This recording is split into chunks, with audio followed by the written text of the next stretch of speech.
Hi, everyone. Thank you for joining Latin Heat's Hollywood Spotlight. Today, we spotlight Isabel Echeverry. She is the founder of Kontakto Talent Management and Entertainment Company, and she is basically a career builder in Hollywood.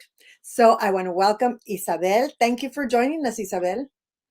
Thank you, Belle, for having me. I'm so happy to be here, and I love your show and you and what you stand for in our community, in Latinos, for Latinos. So, Gracias. yes. We want to start digging into other aspects of our coverage of Latinos in Hollywood and start also covering the behind the scenes and the star makers that representatives of talent are. You find the talent and you engage the talent, and then you find the fit, the career path. Tell us about getting into the business of managing. And, it's not that easy, but your career started off working at one of the best agencies with a legend in Hollywood. Can you give us a little info about your start in the representation business? Wow, that was Belle. Thank you for bringing that up because it takes me back to it was the year 2003. I started working with Jeff Berg at ICM, and I was one of his assistants, the third assistant. I was I was here. I came from New York. I had just completed my 3 years of acting with William Esper. I wanted to move to Los Angeles to become an actress, and I did. And then one thing led to the other. I ended up going to a temp agency, and they said, okay, you speak Spanish and you speak Italian. We need. They're looking for a third assistant that has a flexible schedule, and that's how I started. And it was wow. He was the owner and CEO, one of the founders, and he at the time they represented Gregory Nava when Selena came out, Jennifer Lopez. I met Sharon Stone, Sean Penn, Coppola. I could not believe it that I was there. You know what? That's such a treat because, a lot of actors and a lot of people who start in Hollywood start with temp agencies. I used to work for Warner Brothers and all of these No. studios, but it seemed for you that was the perfect fit, and that determined your path. Exactly, because at one point, after being there for 3 years, and they asked me, then I was promoted to be an agent trainee, and they said, "What do you want to do as an agent trainee?" First of all, you have to leave your acting. Either it's this or the other, because it's a conflict of interest. And I said, "Well, this is in front of me. Let's take this." So I did have experience in going out there auditioning. I booked some stuff, some commercials, a film. So I had that experience too of being a Latina in as an actress, going out there and trying and hustling like all the actors do. And then I had this opportunity, and I took it. And then I said, well, I want to start a Latin American department. And everybody was like, "Oh, okay," but it was so new. It was so like raw. They didn't see the money yet. They only saw Univision, and I talked about Sofia Vergara. She was only on El Flaco y El Gordo y la Flaca, and then she did some telenovelas. So they didn't see the opportunity back then, but they let me ride with it. They said, "Sure, go ahead." And I secured Christina. I brought her as a client. I said, I'm going to see who the top players are. And I called her and called her husbands. And I said, I am doing this at Jeff Berg's office. I'm developing the the Latin American department. And Jeff took a private jet to Star Island and met with her, and she became a client. So that was my Wow, first. what a piece of Hollywood folklore. Yeah. We never know how it all starts, and that's a big major connection that nowadays plays a big Yes. part, but we'll get to that later. So go ahead. Of course, and then of course at the time, I remember Luis Balaguer, who's a friend, and now he's around that time he came to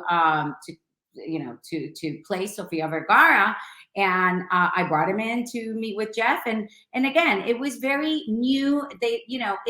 She went to exactly where she needed to be, and look at her now. So that's where we all started. All the Latinx managers that are right now, that it's probably about 7 or 8 in Hollywood, that we have we have amazing relationships, and we all know how long it took and how much work it took and how we started. Most of us started, like you said, as assistants in agencies, to big agents. And now look at us. Now we are all about representation matters and helping our experience in Hollywood and what we learned to elevate and to help the Latinos in Hollywood. And that's what I've been doing.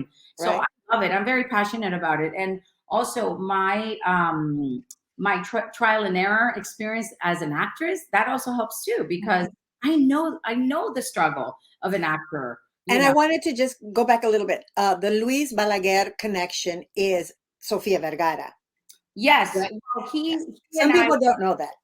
Oh yeah, Luis Balaguer right now, I'm so impressed with what he's done, and he came here and he knew that there was this big opportunity of being here in Hollywood with Sophia, and look at him now, and I just congratulate him, and I'm just so happy for him. And now with Emerald, the TV show that they've been developing for 10 years, actually one of our great actresses booked a recurring there. So I mean, it's just the time. The time is now for Latinos. I am so excited.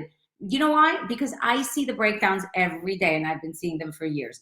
And this is the time. And it's been like this for the last year or so, that not only us who see the breakdowns know that it's impressive. Every Right. single breakdown has Latinx, you know. Yes, yes. I'm And like, and see that I want to go back to, you just said the key word. This has been happening for the last year, yes, maybe started the year before, and then during a pandemic, and so you can imagine. yes, But you had the foresight and you knew that this was where you wanted to focus on, because in 2009 you started Kontakto Management. And tell us how you came to that decision and how it's grown for you and your company.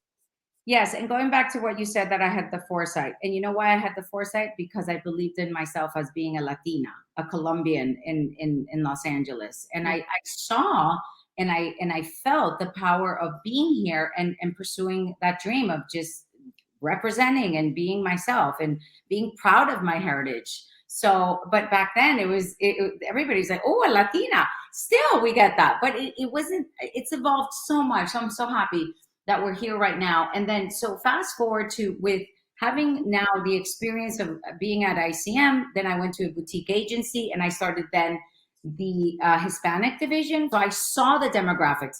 I saw, for example, back then, Harvard, there was an article from Harvard saying that by the year 2040, which that's 20 years away, um, that half of the population in the United States, the workforce, will be Hispanic. I mean, that's huge. So Mhm. we're getting there, and I think that also it's just beautiful, the evolution. Like I said, that it's not just the talent, but the talent. There's more demand because there are more writers, there are more storytellers. I became also a storyteller, telling my own stories as a Latina, what happened to me in Colombia, in Miami. And I urge everyone to tell their stories. I'm not a writer and I don't want to be a writer, but then I go and I collaborate with writers. And and I just love it, because then that gives more opportunity. It fuels that wave of then having the talent be packaged for a movie or a TV series. And I love the authenticity that the casting directors are learning. It's a learning curve, because we as talent managers get a lot of, here and there, casting directors that they want like a consultation. Oh, but is it the same as, if it's Caribbean, where exactly are they from? And if they're from Colombia, what are the dialects? So, growing up in between Miami and New York and LA, we know what that is. We are just a whole, habla hispana, which is Spaniards, the whole spectrum. And it's so beautiful because it's so colorful. We're all so Tell different. me, tell me about you getting into production. You just mentioned you started off with representing talent and then behind the scene talent as well. But then now you're into producing, packaging your own production. So tell me how that shifted and when that happened and the benefits that you're Yeah, seeing because yeah. of that. This has been a journey, and it's also, you know, what I love about it, that I can then share that experience like I have with the directors, production companies, like general market companies come and they would say, we want to get into the Hispanic market. So I'm like, okay, this is what you need to do. So now I know the formula of success for you and your company. Then for actors, the same thing. And now for storytellers, filmmakers, and I have navigated the Hollywood networking scene. I've been part of Lali, Nosotros. I mean everything. So it's been just years of like a sponge, you know, all the information, and then also just being out there. And for example, this is how I got into. I was like, I want to tell my story. What happened when I was 19? But how do I do it? How do I get there? And then I just called everyone in my, well, Rolodex, everyone in my con. Hey, have you done a movie before? How do you start? And now I can then tell that. And I urge people, anyone that you meet at a networking event or wherever, and you know that they've done somehow, you know, they already have a script written, or they developed something, or they produced it. That's who you're going to go to. So joining forces with someone who's already done it and learning is not a bad thing to ask for help, is what I'm hearing. No, not at all. I mean, you know, at least that they give you. I tell people, look, I'll give you at least, you know, I'll give you some time. Just call me. Just you call me. I'm not going to call you. You call me. You insist. Not going to call you because I don't want to, but I just don't have the time. But if you call me and I see that they're persistent, I will make time. I will make time. And then I say, okay, what do you got? Okay, you're going to do this and you're going to do that. And then please do it. Like, you know, that this is what it, and then they call me back months later and you know what? Thank you. Because that is really, that's what I did. And this is where I am. And that's what I love. That thank you. I love the thank you. That's it. You Tell know, me about certain projects, because recently I received something that says you're working on something. So tell us what you're working on. I have a few projects. One of them, we are sending out offers. One of them is a big Latino star that he already read the project, and it is an amazing script. So we're waiting for that, and then, but the other one, which is it's a movie called Bella. This was a big win of like a month ago, and it's a thriller. It's inspired by my true story. I hired a fantastic writer to write a beautiful script. I mean, the thing, when I work with writers, I give them the freedom. I say, look, this is my story. You don't have to say it the same way, but be creative. And they are. And I let them just flow with their creativity. And this one was just, I cannot believe it, because I have the creators and producers of The Conjuring 1 and 2, which they're the Hayes brothers, which they created the Conjuring billion-dollar universe. It's called the Conjuring universe. So that's part of that with Bella. And then I recently we added on Denovi Pictures, which Denise Denovi, that's her company, and they're also attached to produce. And then also it made it to the blacklist. Now the blacklist is the list that comes out every year of unproduced scripts that they're so well written that they get blacklisted. There, it's very like it's very well recognized by the business. And now we have a top talent that reached out to that she wants to read the script. And that for me was like, oh my God, like my script inspired by my stories on the blacklist. That is like, thank you, God. You know, I'm very grateful for that.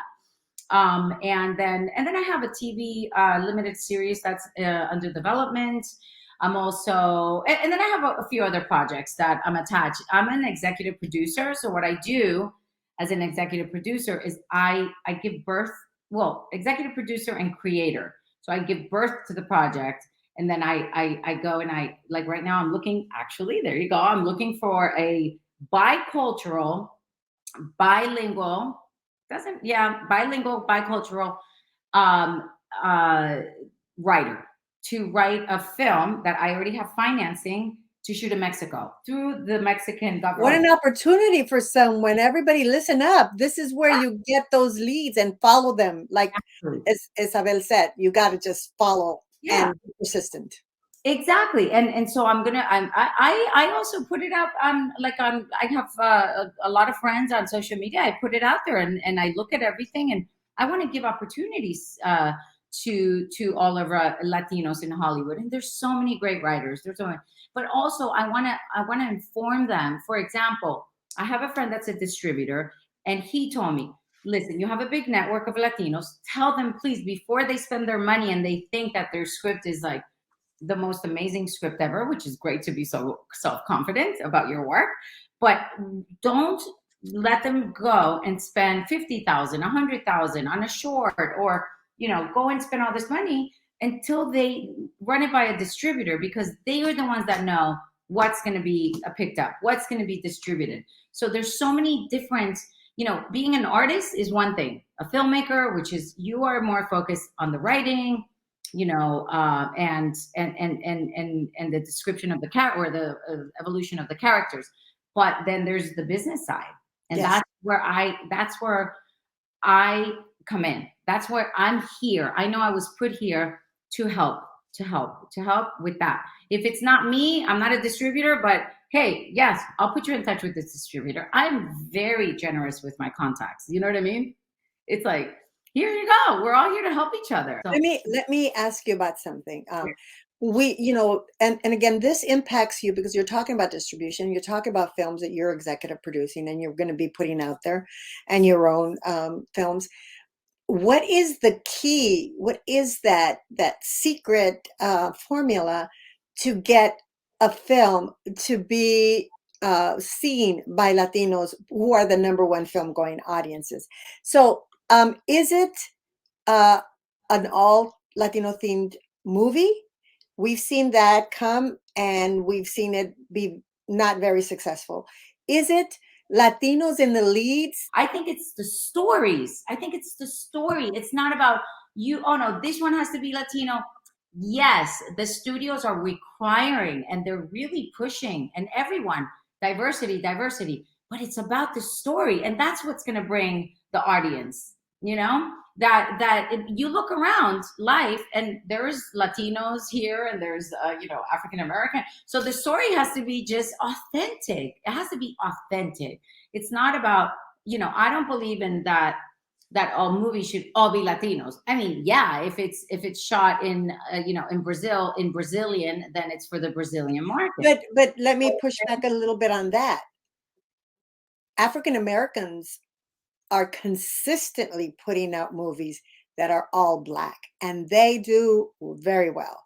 I mean, listen, Tyler Perry is an example of Very. all Black films and television shows. But beyond that, what's that Western right now that's all Blacks? Oh So yes. I kind of push back on that. What do you say to that?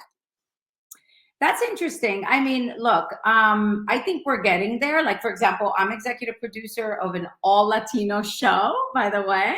So I think that African American community, they went with that wave before us. I mean, really, the Latinx we are the ones that are in that wave right now. We're riding the wave. They were before.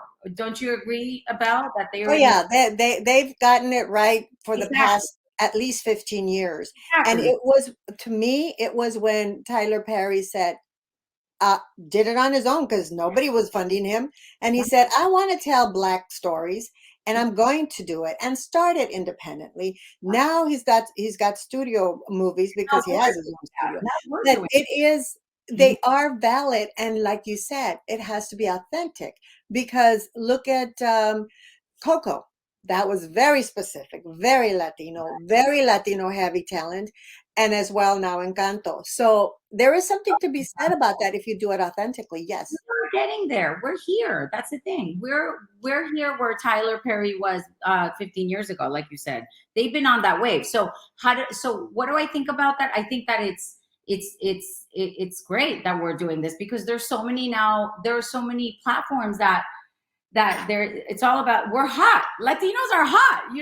We've been hot, but it's only been But finally we're hot. I mean, we've been there. Well, I have, since we couldn't get arrested. And exactly. now and throughout the years they've been saying, is it getting better? Is it getting better? And it was like, no, until about 2, maybe 3 years it started. And now I can really honestly say that we're hot. We're the next big thing, and the talent is there. Let me tell you. If we didn't have the talent, we couldn't ride that wave, but Yes. it's there. I'll give you an example. right now, in the last only 3 months, I have Eddie Martinez's daughter. She booked a series regular. She's working with J.J. Abrams as the the lead opposite Josh Holloway. Then in the last 2 weeks, we've got today. I got a no. We got direct from the studios, the VPs and heads of casting. They come to us every time they need a Latinx.